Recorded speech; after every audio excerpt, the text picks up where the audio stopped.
I filmed a really cool wildlife experience at my sit spot the other day, and there were some great lessons on tracking and bird language I want to share with you. So this little guy climbed up the tree beside me after I'd been watching him for over a half an hour. If you're not sure who this is, it's called a Pine Marten.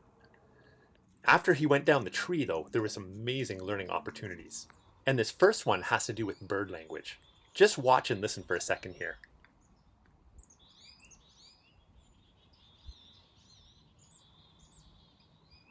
So there's a couple different species of birds here. Goldfinch, chickadees, I think there was a few kinglets in there as well.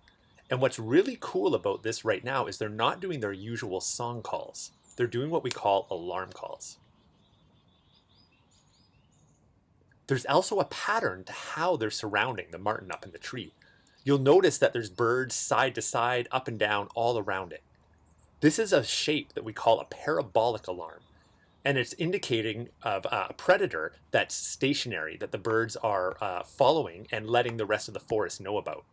The cool thing about bird language is that even from a distance, you could hear this and know that something up, even if you didn't see it, and go and investigate. The next thing I wanted to learn or share with is some lessons around tracking, as I got to watch this marten move across the landscape.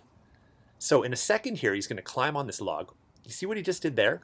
He's moving in a walking pattern, what we'd call a diagonal walk. He's doing it again right there, or maybe you'd call it a trot.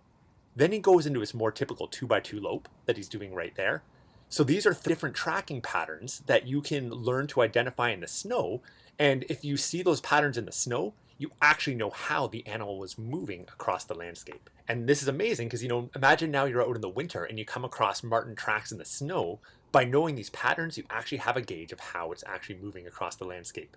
If you enjoyed this video and you want to go deeper in your nature connection journey, your nature awareness journey, as well as develop your skills for the outdoors and resiliency in life, I invite you to come over to chrisoutdoors.ca and join my educational nature newsletter over there, where I also chat about reliance, preparedness, permaculture, homesteading, as well as learning about nature's language. Thanks, everybody.